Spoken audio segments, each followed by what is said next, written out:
Today I will tell you a little bit about our activities in connection with software for machine vision, and in particularly the use of neuromorphic cameras in application of quality control. So let me start a little bit about telling who we are. We are a young startup. We've been founded 3 years ago.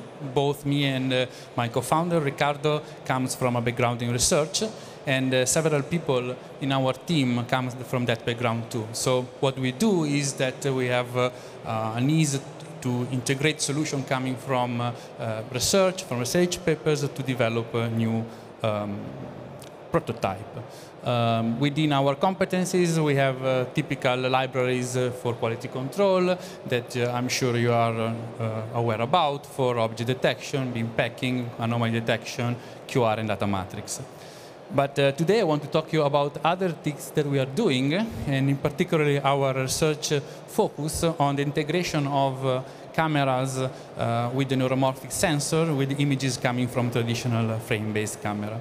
So for those who do not know, neuromorphic sensors are a new paradigm, a different paradigm in computer vision, where basically what the sensor captures are changes in the activation of the pixel, and so we have basically typically a sparse set of events which can be activating or deactivating for a given threshold. So we have a sparse representation which differs from the typical dense representation of a frame, but also we have advantages. We have a very high frequency because the timestamp of the event is at the level typically of the microsecond, and we have a huge dynamic range which is comparable to the one of the human eye, which allows to be able to capture information in scene which may have a very high contrast, and so we do not have to worry about dark corners or very high contrast scene, and so this provides advantages in application where we do not have control on the lighting, for example, or where such control is very expensive, for example, in welding.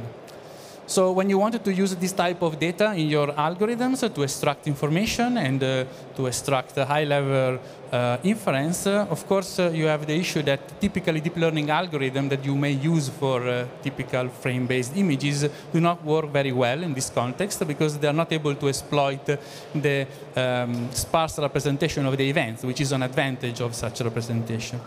On the other side, when you use this type of camera, if the object is not moving, you do not see the object, and so you need to memorize previous information from the past, and you do not have all the rich features that you may have from a frame-based camera. For example, you do not see colors with typical sensor, and you typically have a low resolution, and so on. So what we are doing is to integrate the information coming from both using a stereo system. The two cameras are synchronized, and so we have the possibility, synchronized in time and space through the stereo calibration. And so we have the possibility to combine both paradigms and extract different type of features, some coming from the traditional camera, some coming from the event-based camera, and use them at different time resolution depending on the specific process that we wanted to analyze.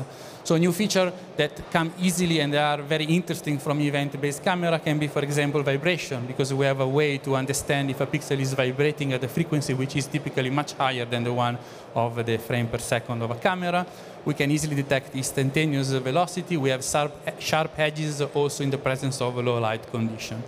Then on top of that, we can introduce and use and exploit all the standard frame-based features that you may extract, and we can combine them through a proper alignment of the images, typically working at a different frequency, high frequency for the events and a little bit lower frequency for the frame-based. The application of interest for us are high-speed tracking and anomaly detection, particularly in manufacturing processes.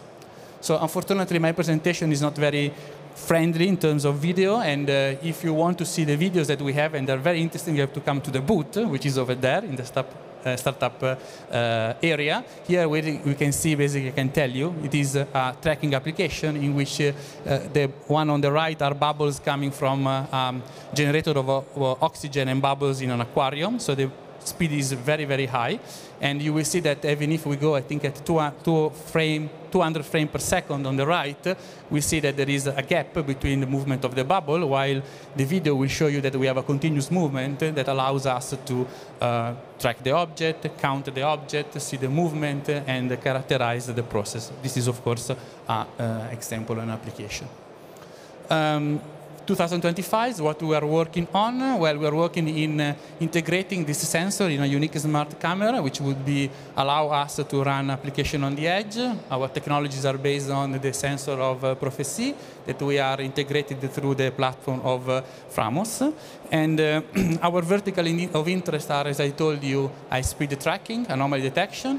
And we are very interested in understanding how much we can push of our design algorithm on FPGA to even further speed up the processing, which is critical for this type of application. OK, this concludes my presentation. Thank you for your attention. Please come to visit us at our booth if you have more questions. And if not, you can also ask me here, and we'll be very happy. Thank you, Luigi. Thank you. From Quaesta AI.